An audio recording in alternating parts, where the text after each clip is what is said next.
If you really want to learn how to solo over 5/4 time, specifically the Dave Brubeck Quartet's version of Take 5, then you're going to need to pay attention, because I did a search on YouTube on how to solo over Take 5 and I didn't like what I found. I mean, okay, there was some interesting ideas, but if I was looking for some serious help on how to solo over 5/4, I didn't find it. So I'm gonna focus in this video on what I do, because recently I posted a recording of myself playing solo piano over Take 5, posted it on the Jazz Pianist group.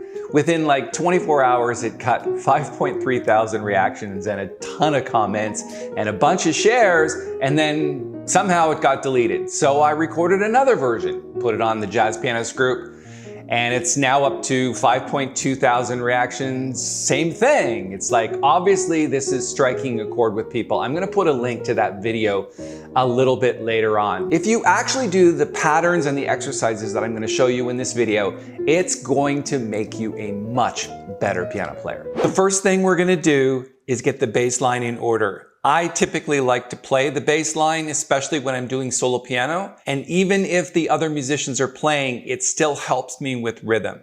So instead of trying to do things like this and solo, it's not as easy as if you get this bass line going. I've seen all kinds of people play strange things. They try to do things like this. It's going to be really hard to solo when doing something like that. And I've also seen this. And I've also seen this. Why not just play the same bass line as the Dave Brubeck Quartet played? So it's this.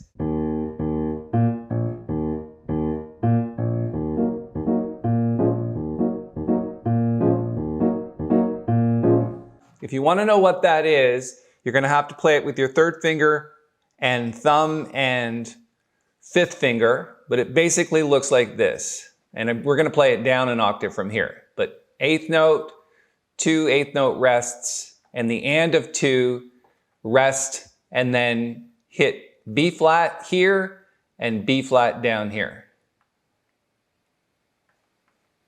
We're in the key of E flat minor. So this is our E flat minor chord, and it jumps to D flat here. D flat over B flat.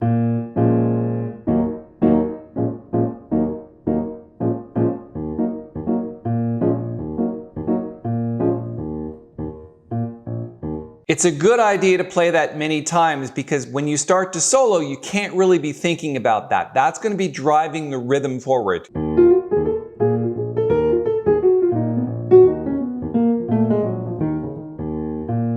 Right? You're thinking about lines, but you've got this left hand going at the same time.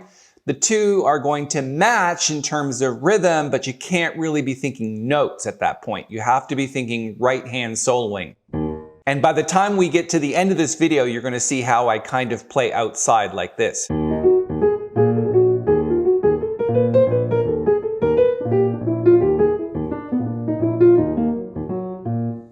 Right? I mean, that's the sound I think that everybody is looking for. All right, once you have that bass line down, then the next thing is to start thinking about patterns in the right hand.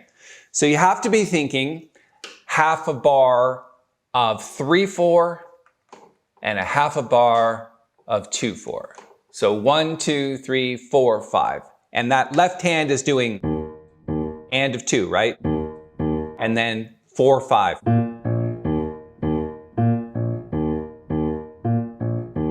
While the left hand is doing that, the right hand is going to be playing 6 eighth notes plus 4 eighth notes, like this.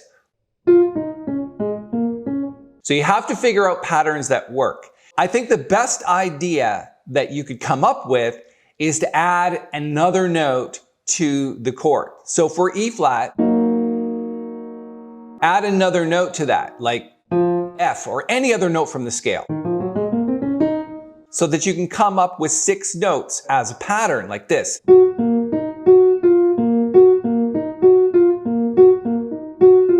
So we're starting at the top, going down. And then you could start at the bottom and go up.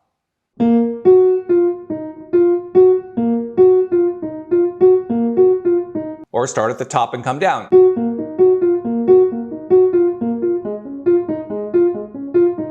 And go down the scale.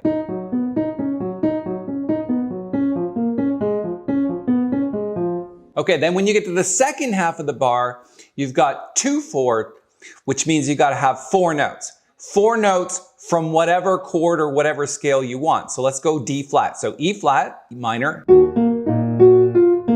and then go to D flat. Or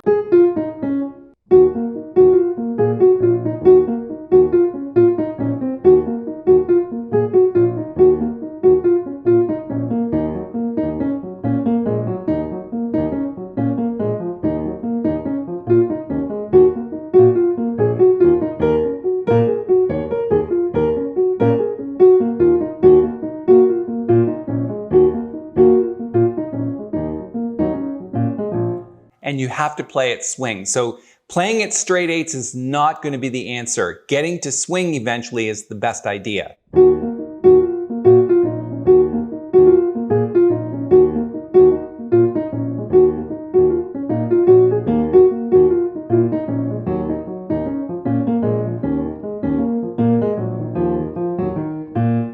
So think about it by dividing it in half, 6/8 notes, then 4/8 notes, okay? And you don't need to play all of those 8th notes. You can leave some out, like this.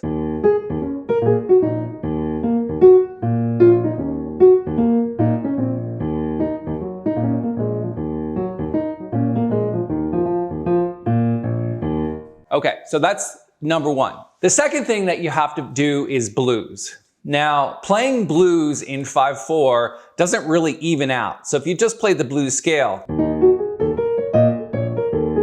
you can see I have to put in extra notes. If you just play the scale, it sounds like this.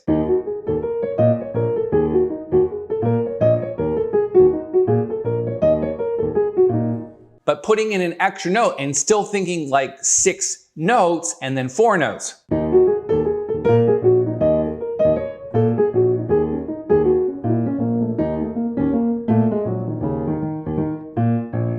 You hear that? It's still the same beats. It's just using the blues scale instead of thinking chord and chord, instead of thinking E flat minor then D flat. So one more time.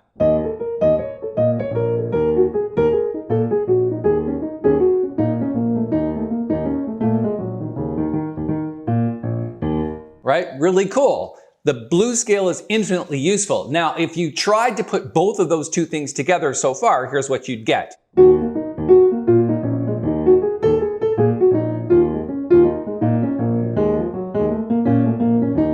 Now it starts really sounding like a solo because you're mixing up ideas.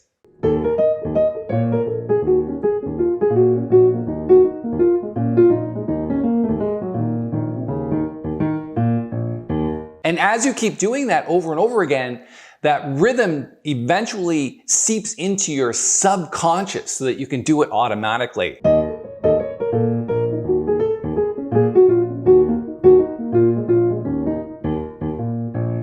So there's 2 ideas. Let's do one more. You have to start thinking about playing a scale. The typical E flat minor scale is this.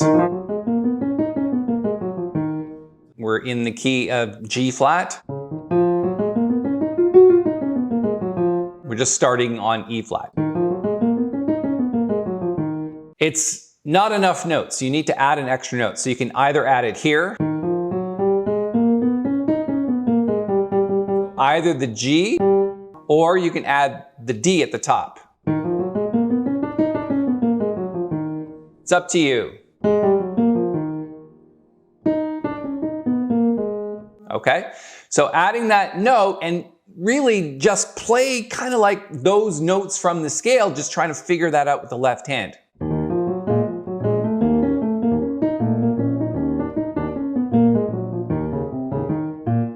So then if we take all those 3 ideas and put those together, we'll try to do them in order. So the chords first, and then we'll switch to blues, and then we'll switch to scales. Okay, here we go.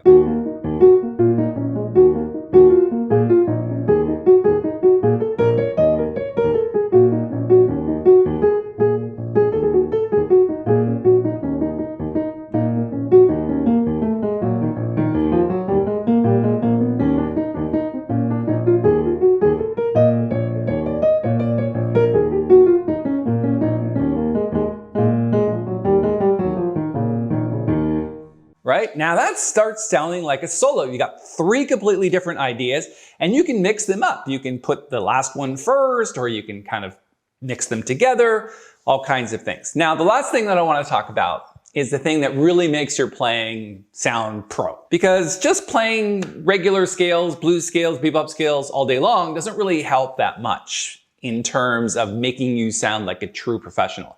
It's when you step outside those for a moment. It's called playing outside. The very first thing is, if we're in a minor key like this, I take the first 4 notes. Those notes are part of a diminished scale.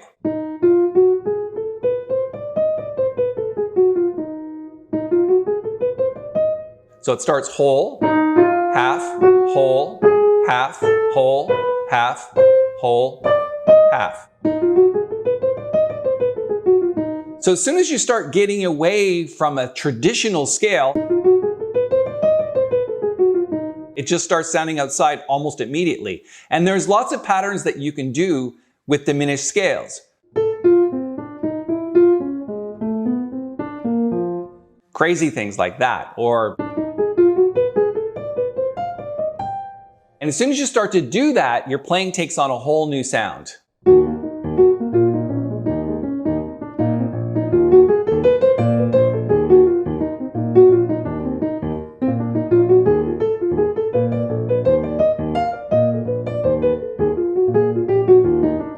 Notice I stuck in part of the other scale. Now, the other thing you can do is, if you land on a triad within the diminished scale, like this one, play that triad.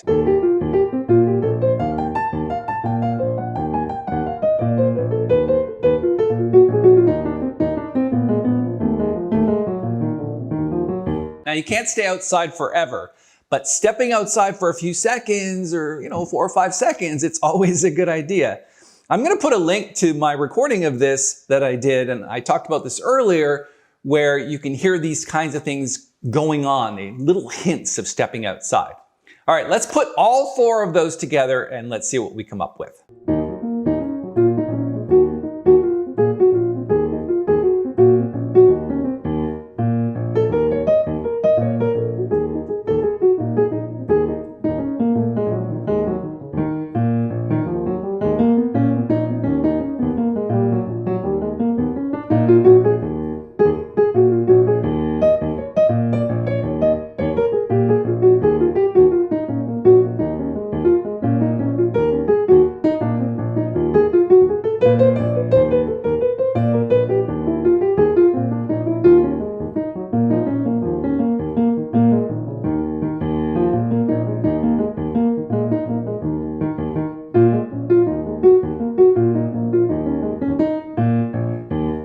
Okay, one more time. Chords,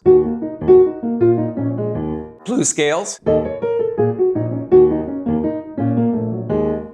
bebop scales,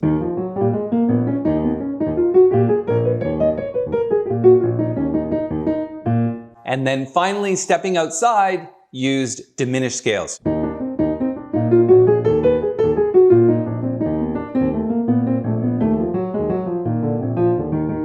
Now, obviously, just playing straight scales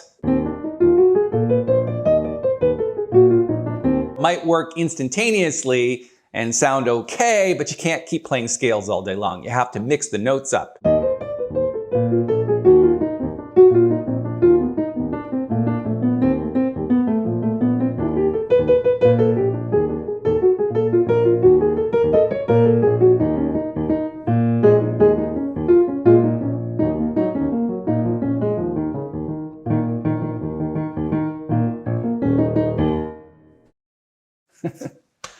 I really love playing in 5/4 time. Obviously, the more you do it, the better you're going to get at it. If you haven't already done so, give the video a quick thumbs up. And if you want to subscribe here on the channel, we'd love to have you. And way back at the beginning of this video, I promised you that I'd put a link to me performing Take 5, the video that I've been talking about where you can hear it all come together. I'm going to put a link to that right here. Go check that out. And at the end of that video, there's going to be a link to another tutorial on Take 5, which talks about the head and how to go through the changes and the basics of 5/4. I suggest you do that video as well.